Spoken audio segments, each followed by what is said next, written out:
আজকে যে নিচে দাঁড়িয়ে আছে অফিসের নাম সবাই জানি। এইটা হলো বাংলাদেশের আওয়ামী বিষবৃক্ষ। এই বিষবৃক্ষের শিকড় ভারতীয় তাবেদারের ন্যায়িক প্রতিষ্ঠা করেছিল বাংলাদেশে। বাংলাদেশের জনগণের বিপক্ষের শক্তি, স্বাধীনতার বিরোধী বাংলাদেশের ভারতের তাবেদার বিষবৃক্ষ আওয়ামী লীগকে আমরা হটিয়েছি। কিন্তু এই তাবেদারের বিষবৃক্ষের শিকড় এখনো বাংলাদেশে রয়েছে।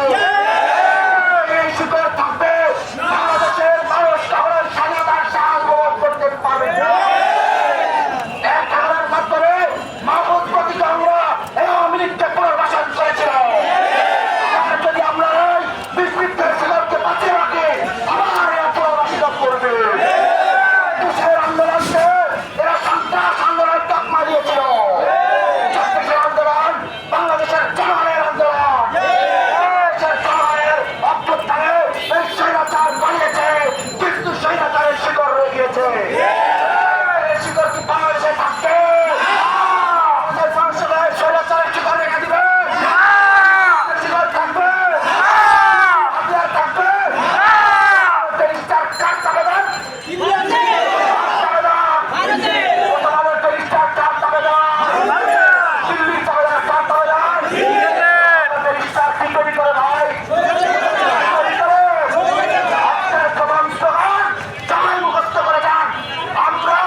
সালে এরপরে আমার ক্ষমা চাইছিল, ক্ষমা চাইছিল, 13 সালে আবার আসছিল, 13 সালে আবার আসছিল, এরা কিন্তু ধর্মদ্রোহী।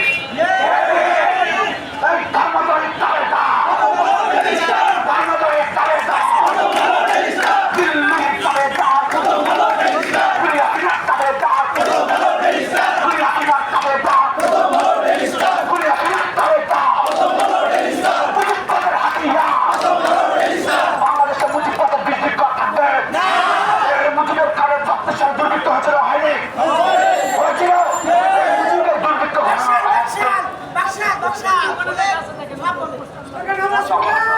প্রথম আমাদের আমাদের সংগ্রাম কত থাকবে? এই সংগ্রামের পক্ষের শক্তি বাংলাদেশের পক্ষের শক্তি, বিপক্ষে ভারতের শক্তি। আর শক্তি ৭১ সালে আমাদেরকে স্বাধীনতার নাম দিয়ে আমরা ভারতের করপ যাচ্ছে একটা রাজনৈতিক শিকার, রাজনৈতিক কলোনিতে পরিণত হয়েছি। ৭১ আমরা ভারতের কলোনিতে পরিণত হয়েছে, আর কলোনিতে পরিণত হয়েছে। আমাদের কার এই কলোনির মধ্যে থাকা যাবে না। আমরা বাংলাদেশের মানুষ, আমাদের পরিচয় আমরা বাংলাদেশে। এখানে কোনো হিন্দু মুসলিম খ্রিস্টান বলতে চলবে না। বাংলাদেশে সকল মানুষের একমাত্র পরিচয় এরা সবাই বাংলাদেশী। এতদিন পর্যন্ত যা বলেছে এই তো বলেছে এরা হিন্দুরা আজকে আক্রমণের শিকার হয়েছে। আরে ভাই, কিসের হিন্দু করে? সবাই বাংলাদেশী। যারা নিজেদের কাজ দাবি করে, এরা হিন্দু বলে দাবি করে, তারা এরকম বাংলাদেশে হতে পারে না।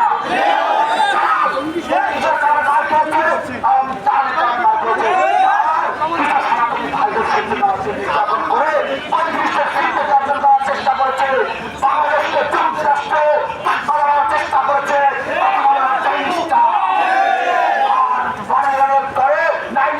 পরে এই দক্ষিণ এশিয়া, এই ভারত আমেরিকার যে সার্বজনীন যুদ্ধ ঘোষণা করেছিল, আর সেই কলকাতা নামা অধিকার দিয়েছিল ভারতকে। আর এরা ভারতকে খুশি করার জন্য এরা বলেছে বাংলাদেশের জঙ্গিবাদের কাম হচ্ছে।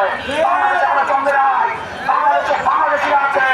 এই উগ্র কোন গোষ্ঠীকে বাংলাদেশের মানুষ কখনো সাপোর্ট করে না। আমি উগ্র রেখেন, এরা বাংলাদেশের পক্ষের মানুষ ছিল না, এরা ভারতের টাকা ছিল। ভারতের টাকা হচ্ছে তার নেওয়া হবে, ভারতের টাকার এই শিকড়টিকে আর কখনো জীবিত রাখা হবে। এই শিকড়কে আমরা না উপরে ফেলা পর্যন্ত রাস্তায় থাকবো না, থাকবো না। আমরা এই আন্দোলন করার বড় করবো না, আমাদের স্বাধীনতার প্রশ্ন কি প্রশ্ন না? এটা কি আমাদের স্বাধীনতার প্রশ্ন না? এগুলো আমি আজাদি, আজাদি, আজাদি, আমরা আজাদি, আজাদি, আজাদি, আমরা আজাদি, আজাদি, আজাদি। দিল্লি না ঢাকা, দিল্লি না ঢাকা। এই পর্যায়ে আমাদের মাঝখানে আমাদের আরো খেলা যারা আসছেন বাংলাদেশের জনগণের পক্ষে, তারা বিপ্লবের পক্ষে, আর কেউ আগ্রাসন শক্তির বিরুদ্ধে আমি সেই ভাইদেরকে কথা বলতে চাচ্ছি।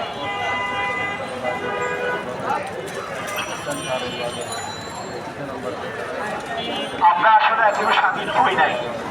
প্রথম স্বাধীনতা, দ্বিতীয় স্বাধীনতা, তৃতীয় স্বাধীনতা কোনোটাই আমাদের স্বাধীনতা না। কেন? এই প্রথম আলো ডেলি স্টারদের মতো দাবেদার দালালদের কারণে, দালালদের কারণে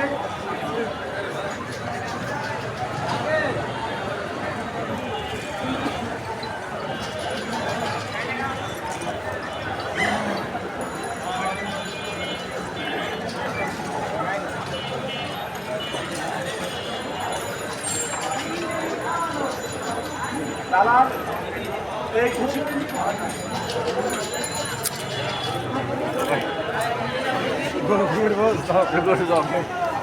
হিন্দি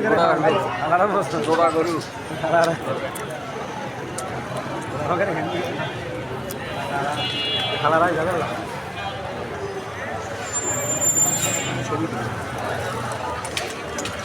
আমরা যতবার স্বাধীন হয়েছি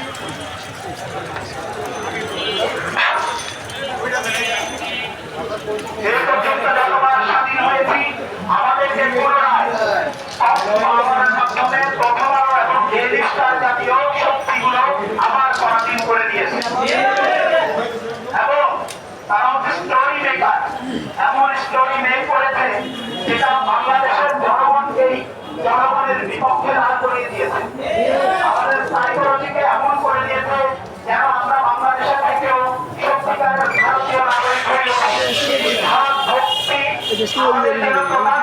কারণ হয়ে দাঁড়ায়। এবং আমরা যেন বাংলাদেশের পলিটিক্স, বাংলাদেশের স্বার্থ, বাংলাদেশের জনগণের অধিকারকে ধরতে না পারি। আপনি দেখবেন এই আন্দোলন শুরু হওয়ার পরও তথাকথিত সুশীল ভাবসম্পন্ন লোকজন মনে করে প্রথম আলো ডেইলি স্টার খুবই সুফি সাহেব, খুবই শালীন, খুবই সুশীল, তাদের বিরুদ্ধে কি কোনো আন্দোলন হতে পারে? এটা আপনাদের সাইকোলজির মধ্যে ঢুকিয়ে দিয়েছে। আমাদেরকে এমন ভাবে ডিল করা হয় যেন প্রথম আলো কোনো দায়িত্বশীলতা নাই। আপনি হাসিনার বিরুদ্ধে কথা বলতে পারবেন, ডক্টর ইউনূসের বিরুদ্ধে কথা বলতে পারবেন, কিন্তু কালচারালি যারা আমাদেরকে নিয়ন্ত্রণ করে, আমাদের পাওয়ার হাউসকে যারা নিয়ন্ত্রণ করে, তাদের বিরুদ্ধে কোশ্চেন করার অধিকার আপনার নাই। কিন্তু আমাদেরকে কোশ্চেন করতে হবে। 12,000 পত্রিকা বিক্রি করে প্রথম আলো একটা ভবন কিভাবে তৈরি করে, সে কিভাবে তার ব্যাংকের ইনস্টলমেন্ট দেয়, ডেইলি স্টার কিভাবে নিজস্ব ভবন বানায়, এদের অডিট রিপোর্ট, এদের ব্যালেন্স শিট চেক করতে হবে। এরা অ্যাড বিক্রি করে কত টাকা পায়, পত্রিকা বিক্রি করে কত টাকা পায়, এবং এদের যে লাইফস্টাইল, এদের যে বেতন কাঠামো, এদের যে অন্যান্য বিলাসিতা, সেগুলো কোত্থেকে আসে? এরা নগ্নতা সেল করে, এরা ভারতকে এখানে নিয়ে আসে, ভারতীয় মিডিয়ার পক্ষে কাজ করে, ভারতীয় কালচারকে বাংলাদেশের কালচার হিসাবে তুলে ধরে। ফলে প্রথম আলো ডেইলি স্টার সম্পর্কে আসলে আমাদের আবিষ্কার এখনো খুব ছোট, কারণ আমরা যা ভাবি তাকে উল্টে দেওয়ার জন্য প্রথম আলো ডেইলি স্টার অর্গানিক ভাবে একটা মিডিয়া গঙ্গির চালু রেখেছে। সেটা থেকে বাংলাদেশের জনগণ বেরিয়ে আসবে। এই আন্দোলন তার সূতিকাগার। এটাকে আপনারা প্রকৃত স্বাধীনতার আন্দোলন বলতে পারেন। দেখেন 24-এ এত বড় গণ অভ্যুত্থানের পরে প্রথম আলো কিভাবে আমাদের সরকার, আমাদের পলিটিক্যাল পার্টিগুলোকে নিয়ন্ত্রণ করা শুরু করেছে। আমাদের পলিটিক্যাল পার্টিগুলো ইন্ডিয়ার ল্যাঙ্গুয়েজে কথা বলা শুরু করেছে। আপনারা কি খেয়াল করেছেন নাকি না? বাংলাদেশের জনগণের পক্ষে এখনো একটা পলিটিক্যাল পার্টি স্বাধীনভাবে কথা বলতে পারছে না। কারণ কি? কারণ এই প্রথম আলো ডেইলি স্টার গং তাদের যে নাটক, যে নতুন স্টোরি মেক শুরু করা দরকার, সেটা তারা সঠিকভাবে শুরু করে দিয়েছে। প্রথম আলো ডেইলি স্টার কি ধরনের মালিকানায় বিশ্বাস করে? প্রাইভেট মালিকানা। বাংলাদেশের জন্য প্রাইভেট মালিকানার নিউজ পেপার মিডিয়া সম্ভব না। বাংলাদেশে একটা পাবলিক মিডিয়া দরকার, যেটা জনগণের পক্ষে কথা বলবে। একটা এনজিও গুলোর ফর্মে মিনিমাম দেখবেন অ্যাকাউন্টেবিলিটি আছে, মিনিমাম একটা বোর্ডের আন্ডারে চলে। কিন্তু আপনি এই প্রথম আলো ডেইলি স্টার জাতীয় মিডিয়া, যেখানে অন্য মিডিয়াগুলো তাদের স্টাফদের বেতন দিতে পারে না, সাংবাদিকদেরকে টাকা দিতে পারে না, আর এরা লাখ লাখ টাকা বেতন দেয়, বিলাসিতা করে। দেখবেন এদের এক একটা অনুষ্ঠানের চেহারা দেখলে, ঝমকালো মূর্তি দেখলে আপনি অবাক হয়ে যাবেন এই টাকা আসে কোত্থেকে। এই টাকা ইন্ডিয়া কিভাবে পাঠায় আমাদের কাছে জানা আছে, আমাদের কাছে তথ্য আছে কিভাবে আসে, এবং কোনো তথ্যের প্রয়োজন নেই। বাংলাদেশের জনগণ বুঝে যে প্রথম আলো ডেইলি স্টার আসলে কিভাবে চলে, কার টাকায় চলে। এবং তাদের একবার যখন অ্যাড বন্ধ হয়ে গেছিল, তারা ইন্ডিয়ার পা ধরে সেইখান থেকে গোপনে টাকা এনে আবার বাংলাদেশের বিরুদ্ধে ষড়যন্ত্র শুরু করেছে। প্রথম আলো ডেইলি স্টারে যারা লেখে, যারা আমাদেরকে বিকল্প কি এই প্রশ্ন এখনো করে, বিকল্প বাংলাদেশে তৈরি হইতে এই প্রথম আলো ডেইলি স্টারই দেয় না, মুখী ষড়যন্ত্র করে। এমনকি যদি আপনি খুঁজেন সাগর রুনির হত্যাকাণ্ডের সাথে এদের যোগাযোগ থাকতে পারে বলে আমাদের বিশ্বাস। তারা এখানকার মিডিয়াগুলোকে দাঁড় হতে দেয় না, তারা কর্পোরেশন গুলোকে প্রমোট করে, তাদের পক্ষে কাজ করে, বাংলাদেশকে একটা মার্সেনারি বিজনেসের অধিভুক্ত করতে চায়, জনগণকে স্বাধীন ইচ্ছা শক্তিতে থাকতে দিতে চায় না। প্রথম আলো ডেইলি স্টারে যারা লিখেন, যারা খুব সুশীল, যারা মনে করেন প্রথম আলো ডেইলি স্টারে না লিখলে তাদের ইজ্জত বাড়বে না, অন্য মিডিয়া খুব খারাপ, তাদের জন্য বাংলাদেশের জনগণ জনগণের মিডিয়া তৈরি করবে। তারা নিজেরা উদ্যোগ নিবে, আমরা এই আন্দোলন থেকে চাঁদা দেব। আমরা যদি 100 টাকা করেও চাঁদা দেই, প্রথম আলো ডেইলি স্টারের চেয়ে সবচেয়ে বড় মিডিয়া বানানো সম্ভব। সেই লেখক সাহিত্যিকদেরকে আমরা আহ্বান জানাই, তারা আসুক, আমাদেরকে বলুক প্রথম আলোর চেয়ে কোয়ালিটি পত্রিকা তারা বানাবে। কিন্তু কোনো ষড়যন্ত্রকারী হাউস আমরা থাকতে দিব না। আমরা তাদেরকে জনগণের সামনে অ্যাকাউন্টেবল করে ছাড়বো। এই আন্দোলন ইন্ডিয়া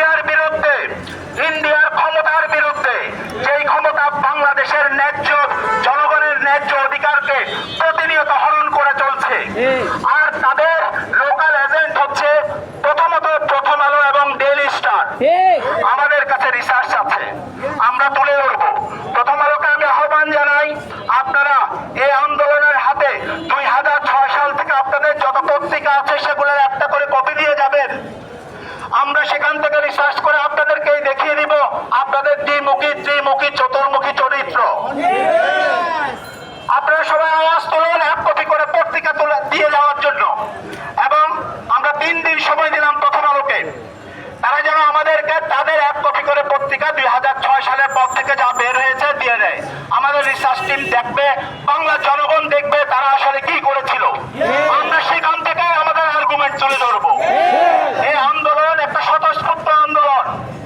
এই আন্দোলনকে নানাভাবে কোশ্চেনের মুখোমুখি করছে। আমাদের বন্ধু বান্ধবী বলছে আমরা এজেন্সির টাকা খেয়ে আন্দোলন করছি। ভালো কথা, এজেন্সির টাকা খেয়ে প্রথম আলো যা করছে তারা দেখতে পায় না কেন? আপনারা একটা কোশ্চেন করেন তো।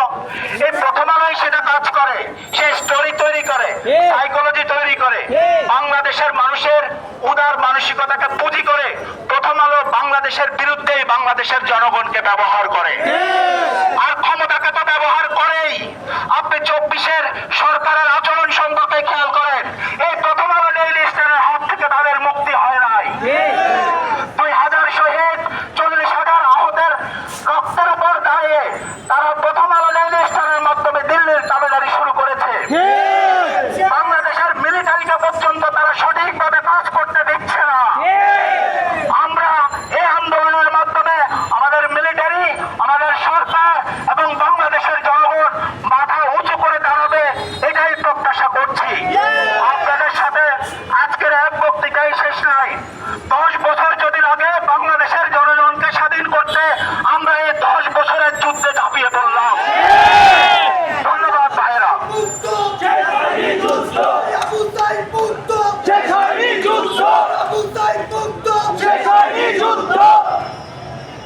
সংগ্রামী বিপ্লবী ভাইরা, আমাদের বাংলাদেশের জনগণের পক্ষ থেকে গুরুত্বপূর্ণ কথা বলছিলেন আয়োজক কমিটির গুরুত্বপূর্ণ একজন ভাই। আমরা একটি গুরুত্বপূর্ণ কথা বলে দিতে চাই বাংলাদেশের রাজনৈতিক বৃহত্তর শক্তিগুলোকে। আপনারা 16 বছর ধরে অপেক্ষা করেছেন, এখন আপনাদের সময় এসেছে কোমর সোজা করে দাঁড়ানোর। এখন আর ভারতের পক্ষে সাফাই গাওয়ার, আওয়ামী লীগকে নিষিদ্ধ না করার পক্ষে আর সাফাই গাইবেন না। বাংলাদেশের জনগণ আওয়ামী লীগ নামক বিষবৃক্ষকে আর চায় না। বাংলাদেশের জনগণ আওয়ামী লীগ বিষবৃক্ষের যে শিকড়, এই শিকড় প্রথম আলো ডেইলি স্টার, কালবালার সন্তোষ শর্মা, টিভিসির কিছু কুরাঙ্গার সাংবাদিক, এদেরকে বাংলাদেশের সাধারণ জনগণ চায় না। আমাদের ভাই বলেছেন আমাদের যদি 10 বছর লাগে, 10 বছরের যুদ্ধে আমরা ঝাঁপিয়ে পড়লাম। আপনারা থাকবেন তো? আমরা স্বাধীনতা চাই কিনা? বাংলাদেশের মানুষের ভারতের রাও মুক্ত হতে চাই কিনা? বাংলাদেশের মানুষকে ভারতের রাও মুক্ত করা হবে ইনশাআল্লাহ। পর্যায়ে আমাদের মাঝে কথা বলবেন আমাদের খালিদ ভাই।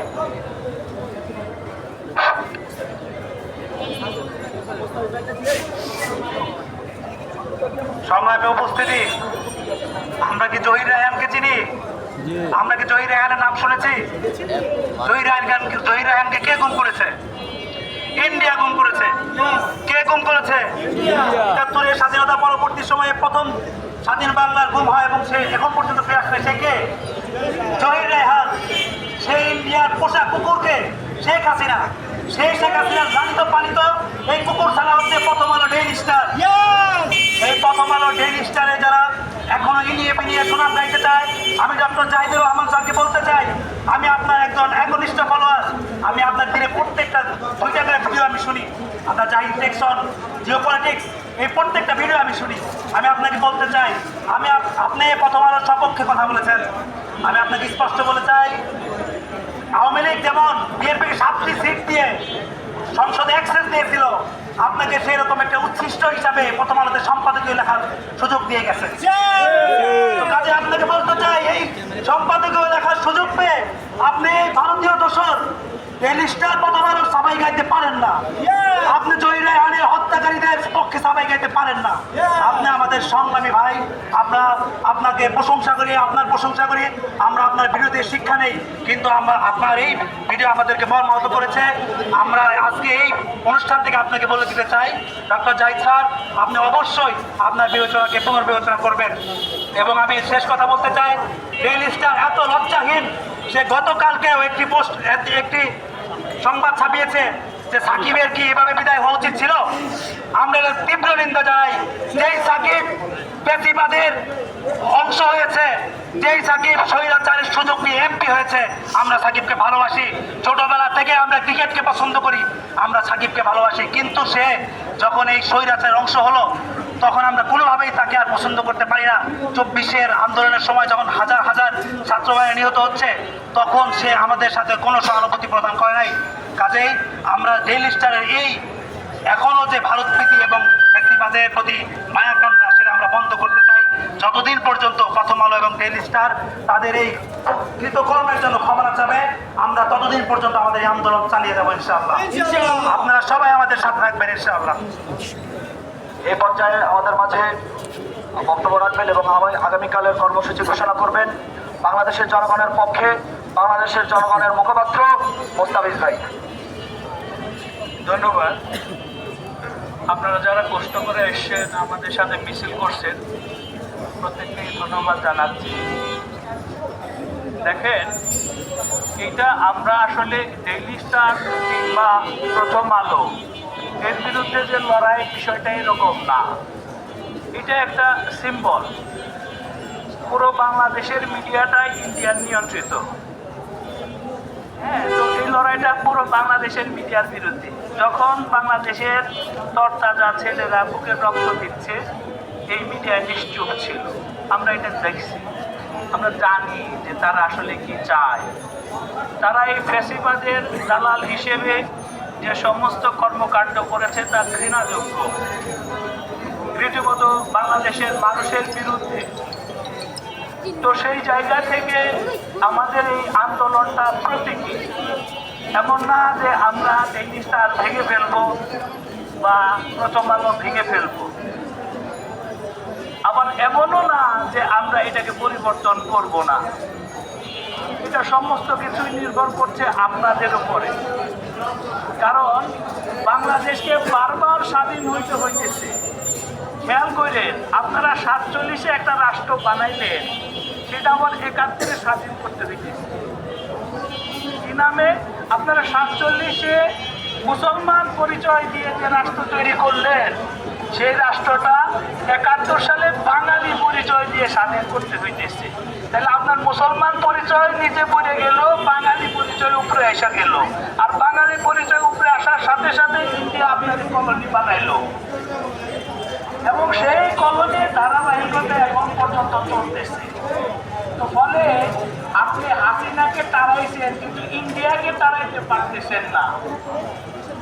এই যে আমাদের ইউনূস সাহেব, তিনি পলিটিক্যাল লোক না, তিনি নিজেও স্বীকার করেন, সেটা খুব ভালোভাবে স্বীকার করেন, বারবারই বলেন আসলেও তিনি পলিটিক্সের লোক না। যে কারণে পলিটিক্সটা তিনি জানেন না, বোঝেন না। তার পাশে যে সমস্ত লোকজন উল্লেখ করা হয়েছে, প্রত্যেকটা লোক ইন্ডিয়া। তো এই ইন্ডিয়ার লোক দিয়ে এবং এই প্রথম আলো ডেইলি স্টারের প্রেসক্রিপশন নিয়ে যে সরকার গঠিত হইতেছে, সেই সরকার বাংলাদেশের মানুষের পক্ষে কথা বলবে না, এইটাই স্বাভাবিক। তারা কার পক্ষে কথা বলবে? তারা কথা বলবে ইন্ডিয়ার পক্ষে। ইলিশ মাছের কাহিনী দেখেন, আমরা ছোটবেলায় 30 টাকা দিয়ে 2 জোড়া ইলিশ মাছ কিনছি। এখন এই ইলিশ মাছের পোষা দেখতে পাই, আমাদের ফরিদা আবার কি কইল, সেই ইলিশ মাছ দিব না, আগে আমরা খাবো, তারপরে যদি থাকে আমরা বিবেচনা করবো। ও মা, এরপরে দেখি যে এই ধোঁয়ার যখন হাসিনা যে ইলিশ পাঠিয়েছিল, তার সাথে ডাবল ইলিশ পাঠিয়েছে। এখন বাজারে ইলিশ মাছ দেখি না। এখন আমি বাজারে গেছি, মাছের বাজারে এই যে জাটকা মাছ দেখে বলতেছি, এটার দাম কত? এটার দাম 500 টাকা কেজি। তারপরে একটু বড় সাইজের ইলিশ দেখে এটা কত টাকা কেজি? 1800 টাকা কেজি দিলে আমি কেমনে নেব? তোমার এই ইলিশের দাম 350 টাকা কেজির উপরে হওয়ার কথা না। আপনি ইলিশ মাছ কিনছেন, ছোটবেলায় কিনছে কত টাকা? 20 টাকা। এই ইলিশ মাছ খাওয়ার তৌফিক আপনাদের হয় না, কার হয়? ওই যে কলিকাতার দাদা বাবু হয়, ওরা কেন্দ্র করে ইলিশ খায়। ওরা ইলিশ খায় আমাদের দিল বুদ্ধিটাকে পুঁজি করে। আমরা যেহেতু আমাদেরকে চিনি না, আমাদের সম্ভাবনাটা জানি না, আমাদের ইতিহাস নির্ভর করছে ওই ইন্ডিয়ান লোকেরা। ওদের ইতিহাসকে আমাদের ইতিহাস বলতেছে, আমাদের ইতিহাস আলাদা। আমাদের বাপ দাদারা লেখাপড়া শিখছে, হিস্ট্রি লেখার জায়গায় তারা যায় না। এই যে মাহফুজের আব্বা আবুল মনসুর সাহেব, উনি হয়ে গেছে বাংলাদেশের মুসলমানের পক্ষের লোক ছিল, বিরাট নেতা, বিরাট নেতা। শেখ মুজিবুর তাদের নেতা বলে ডাকত। সেই আবুল মনসুর আহমেদ সারা জীবন লড়াই করছে ইন্ডিয়ার বিরুদ্ধে, হিন্দুত্ববাদের বিরুদ্ধে।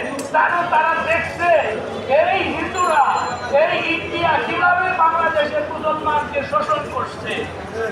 এই জমিদারি 190 বছরের জমিদারি, ইংরেজরা আপনাদের শাসন করে নাই।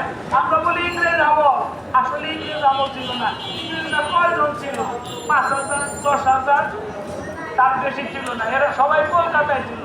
এরা ছিল এবসেন্ট লর্ড। এরা সরাসরি আমাদেরকে শাসন করতো না, সরাসরি শাসন করতে না। জমিদাররা, জমিদার কারা ছিল? হিন্দুরা। তাহলে সেই হিন্দুরাই আবার এখনো আপনাকে শোষণ করে। এই জিনিসগুলো আমাদের বুঝতে হবে। হিন্দু বাংলাদেশে 5% 8%, সরকারি চাকরি করে 30%-এর উপরে। কিভাবে সম্ভব? 8% চাকরি করবে, এইটাই তার জন্য 100%। তাহলে এই যে 22% বেশি চাকরি সে কিভাবে করে? সে করে এই যে, কারণ সে এটাকে বাংলাদেশ মনে করে না, এটাকে সে ইন্ডিয়ার পার্ট মনে করে। তাহলে এই চালাকি বাংলাদেশ রাষ্ট্র প্রতিষ্ঠিত কিসের ভিত্তিতে? বাঙালি জাতীয়তাবাদের ভিত্তিতে, তাই তো? আপনিও বাংলায় কথা বলেন, আমিও বাংলায় কথা বলেন, হিন্দুরাও বাংলায় কথা বলে। তাহলে সে সংখ্যালঘু হয় বললে সংখ্যায় কিভাবে কম হয়? সে তার মানে সে ধর্মের ভিত্তিতে সংখ্যায় কম হয় বাংলাদেশে, তাই তো? তো বাংলাদেশ রাষ্ট্রগত ধর্মের ভিত্তিতে প্রতিষ্ঠিত না, বাংলাদেশ রাষ্ট্র প্রতিষ্ঠিত বাঙালি জাতীয়তাবাদের ভিত্তিতে। এটা ইন্ডিয়ান তৈরি রাষ্ট্র। তাহলে সে সংখ্যালঘু রাজনীতি করে, মানে সে ধর্মীয় রাজনীতি করে। আর আপনাকে ইসলামের কথা বলতে দিবে না। আপনাকে ইসলামের কথা যখন বলবে, আপনি তখন জঙ্গি হয়ে যাবে, আপনি তখন ইসলামিস্ট হয়ে যাবে। কিন্তু আপনার মাথায় কাঁঠাল ভেঙে খাবে কে? ওই ইন্ডিয়ানরা। তাহলে চালাকির মাধ্যমে আমাদেরকে তারা শোষণ করে। এই চালাকি যদি আপনারা ধরতে না পারে, এই চালাকি থেকে মুক্তি পাবেন না। এই মোদি বাবু তো তুচ্ছ চোর, এরা তো তুচ্ছ চালাক। ওরা ওদের এই কিছু টাকা পয়সা পায়, কিছু পায়, তার জন্য বাংলাদেশের মানুষের ভাগ্য তারা হয়েছে ছিনিমিনি খেলে। আসলে তো ওদের ওই জায়গা থেকে ওরা এই চাকরি করবো না, কর্মতা বহু কোটি মানুষ আছে যারা এই চাকরি করবে। এই দালালদের বিরুদ্ধে আমাদের লড়াই, যাতে বাংলাদেশের মানুষ তার নিজের শক্তিতে দাঁড়াইতে পারে, তার নিজের বুদ্ধিতে বাংলাদেশ শাসন করতে পারে। ওই জায়গাটায় আমাদেরকে যেতে হবে। এই ইন্ডিয়ান ন্যারেটিভের বাইরে থেকে বেরিয়ে আসতে হবে। 71 আমাদের স্বাধীন হই নাই, আমরা 71 আমরা পরাধীন হয়েছি, 71 আমরা ভারতের কলোনিতে পরিণত হয়েছি। এই সত্য যদি আপনারা না বুঝেন, তাহলে আমরা বারবার ইন্ডিয়ার এই কলোনিতে থেকে যাব, বারবার ইন্ডিয়ার নিয়ন্ত্রণে আমরা থেকে যাব। 24 আমাদের সেই স্বাধীনতা সুযোগ তৈরি করে দিয়েছে। এই লড়াই মাত্র শুরু হয়েছে, এই লড়াই শেষ কবে হবে আপনারা কেউ জানেন না। ফলে আপনাদের অধিকার যদি আপনারা ফেরত পেতে চান, আমাদেরকে সেই বুদ্ধিবৃত্তিক লড়াইটা চালাইতে হবে। সেই সাথে মাঠেও আমাদেরকে লড়াই তৈরি করতে হবে, যাতে এই ইন্ডিয়ার কোনোভাবেই আমাদের উপরে কোনো প্রভাব বিস্তার না করতে পারে। আমরা যেন এর বিরুদ্ধে আমাদের আপন শক্তিতে দাঁড়িয়ে এমন একটা রাষ্ট্র তৈরি করতে পারি, যেই রাষ্ট্রতে ধর্মের ভিত্তিতে না, শুধু যে কোনো মানুষ তার সিটিজেন, শুধু নাগরিক থাকার কারণে সে এসেছে সমস্ত সুযোগ সুবিধা পাবে।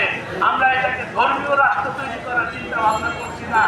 এমন না যে আমরা মুসলমানের অধিকারের কথা বলছি, তার যাবে। আমরা এখানে হিন্দুর অধিকারকে বঞ্চনা করার কথা বলছি না। আমি যেভাবে থাকবো সেও সেভাবে থাকবে, আমি যেভাবে যে ন্যায় বিচার পাই সেও ন্যায় বিচার পাবে। তার ন্যায় বিচার নিশ্চিত করার মাধ্যমে আমার ন্যায় বিচার নিশ্চিত হবে। আমরা সেই রাষ্ট্র তৈরি করতে চাই যেখানে মানুষ ক্ষুধার্ত থাকবে না, যেখানে মানুষ তার অধিকার পাবে, যেখানে সে রুটি রোজগারের তার ব্যবস্থা থাকবে। রাষ্ট্র প্রত্যেকটা নারী, শিশু এবং বৃদ্ধের দায়িত্ব নেবে। আমরা সেই সমাজ গঠন করতে চাই যে সমাজ একজনের বিপদে আরেকজন আগিয়ে যাবে, কেউ একটা আলাদা থাকবে না। তো এইরকম একটা রাষ্ট্র আমাদের নির্মাণ করার চাই। এইটার বিরুদ্ধে দাঁড়িয়ে আছে এই ইন্ডিয়া। আমরা যদি আমাদের নিয়ন্ত্রণ প্রতিষ্ঠা করতে পারি, ইন্ডিয়ার কোনো নিয়ন্ত্রণ এখানে কাজ করবে না এবং সে তার কোনো শোষণ চালাইতে পারবে না। আজকে আপনি দেখেন এই হাসিনা পালাইছে, ইন্ডিয়া দেখেন কি পরিমাণ ক্ষুব্ধ হয়ে আছে। সে পুরো মিডিয়া নিয়ে ঝাঁপিয়ে পড়ছে বাংলাদেশের উপরে, প্রতিদিন একটার পরে একটা গ্যাঞ্জাম তৈরি করতেছে, নদীর বাঁধ খুলে দিতেছে, গঙ্গা ঢেলে দিতেছে। এই যে ইস্কনের মতো শক্তিগুলোকে, সাম্প্রদায়িক শক্তিগুলোকে তারা রাস্তায় নামিয়ে দিতেছে এবং আমাদের বিরুদ্ধে বিস্তার করতেছে। আমরা তাদের মন্দির পাহারা দিতে যেতেছি আর তারা এসে আমাদের বিরুদ্ধে বলতেছে, আমরা তাদের অত্যাচার করছি। এখানে কোনো ভাই আছেন যারা হিন্দুকে অত্যাচার করছে? এটা আমরা চিন্তা করতে পারি? আমরা পারি না। কিন্তু আমাদের পরিষ্কার ভাবে বলতে হবে যে আমাদের সহবস্থানের রাজনীতি করতে হবে। তো সেই জায়গা থেকে আমাদের মনে রাখতে হবে আমরা শান্তিপূর্ণ সহাবস্থান চাই, কিন্তু কেউ এইখানে স্পেশাল বিশেষ কোনো দাবি দাওয়া করতে পারবে না। এটা এই রাষ্ট্রের সকলেই সমান। ফলে আমরা সেই রাষ্ট্র গঠনের জন্য আমাদের আগামী দিনগুলোতে লড়াই সংগ্রাম চালাবো, যেখানে ইন্ডিয়ার কোনো দালাল এখানে থাকবে না। আমরা তাদের বিরুদ্ধে এই লড়াই সংগ্রাম চালাবো। আর আগামীকাল আমরা এই যে দেখেন একটা পিছনে তাকাইলে দেখবেন একটা গরু নিয়ে আসছি। এটা সিম্পলে, এটা মোদি ভাইয়ের নামে। এই মোদি ভাইয়ের নামে কেনা হয়েছে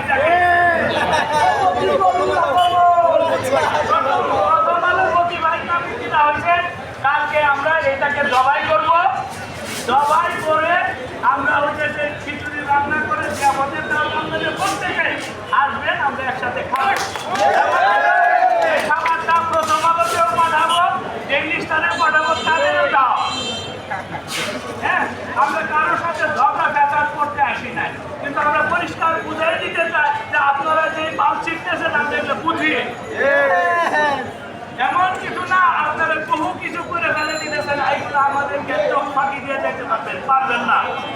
ইন্ডিয়া আমাদের ততদিনই শাসন করতে পারছে যতদিন আমরা বোকা ছিলাম। আমরা তাদের চালাকিগুলো ধরে ফেলছি, এখন ইন্ডিয়া এখানকে আউট। আমরা এইখানে ইন্ডিয়াকে আর ঢুকতে দেব না। ফলে এখানে যারা দালালি করবেন তারা খুব সাবধানে থাকবেন। হ্যাঁ, খুব সাবধানে থাকবেন। এই দালালি চলবে না। এই সব ন্যারেটিভ দিয়া, এই সমস্ত গাঁজা খড়ি গল্প দিয়ে বাংলাদেশের মানুষকে শোষণ করা যাবে না। আমরা আমাদের ন্যারেটিভ তৈরি করবো, আমরা আমাদের ইতিহাস নির্মাণ করবো, যে ইতিহাসের মাধ্যমে বাংলাদেশের প্রত্যেকটা মানুষ তার সুফল ভোগ করবে। আমরা এত ছোট দেশ না, আমাদেরকে একটা কনসেন্ট্রেশন ক্যাম্প বানিয়ে রাখছে। আমরা এই গায়ে গায়ে লাইগা যায় এইরকম দেশ আল্লাহ বানিয়ে দেয় না। আমরাই আমাদের বাংলাদেশ বানিয়েছি হিমালয় থেকে সুন্দরবন পর্যন্ত। এইটা বঙ্গোপসাগরের পুরো বঙ্গোপসাগর জুড়ে ভারতের পুরো পূর্বাঞ্চল আমাদের। আমাদেরকে এখানে একটা ছোট্ট জায়গা আটকে রাখছে, এখানে দমবন্ধ অবস্থা আমাদের। এত ছোট দেশ আমাদের না, আমরা বাইরে দিয়ে চাইলে টাকা তারা দিছে না, আমরা কেন করে গুলি করে মারে মারা যায়। দুনিয়ার কোনো সীমানা নাই যেখানে মানুষকে গুলি করে মারে। কোন গুলি করে মারতে দেখছেন? খালি বাংলাদেশে মারে কেন দেখবেন? আপনারা দেখবেন যে বাঘ আসে, মাঝে মাঝে আসে না, বাঘ আসে, হাতি আসে। কারণ কি? আমরা তো ইন্ডিয়ান বাঘ আসছে, তাই বলি না? ওটা ইন্ডিয়ান বাঘ না, ওইটা ভারতীয় বাঘ, হাতি না, ওটা বাংলাদেশ বাংলাদেশেরই হাতি, ওটা বাংলাদেশেরই পা। ও রাষ্ট্র বুঝে না, ও সীমানা বুঝে না, ফলে ওর যে বিচরণ ভূমি সেখানে যে যাতায়াত করে। মানুষও আমরা প্রাণী, আমাদেরও ওইটা প্রাকৃতিক ভূমি, যে কারণে আমাদের আত্মীয় স্বজনের পারে আসবে, আমরা ওইদিকে যাই, আমাদের সাথে যাতায়াত চলে। ফলে এই জিনিসগুলো আপনারা বুঝবেন, আল্লাহ মাথাটা দিয়েছেন ফাটা। তো ফলে এই জায়গা থেকে আপনারা দেখবেন ভারত আমাদেরকে 4 পা ঘিরে ফেলেছে, যে বাইরে যেতে আমরা বেরোতে না পারি। কিন্তু পুরো পূর্বাঞ্চল, এই ঝাড়খণ্ড পর্যন্ত, বিহার পর্যন্ত, বাংলাদেশ এটা আল্লাহ বানিয়ে দিছে। ওই রাষ্ট্র আমার, তাহলে ওই জায়গায় যেতে হবে না। আমি কিসের জন্য এত দরিদ্র হচ্ছে না? এইটা হাসি না।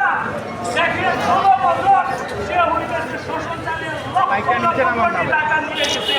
তারপরেও আমাদের একদম হয় না, কারণ আমাদের হইতেছে এখানে সারা পৃথিবীতে আপনি যান, এই বাংলাদেশের বাইরে যান, আপনি মাটিতে কিছু পুঁতবেন হইবে না, বাংলাদেশের যা ফলাবেন তাই হবে।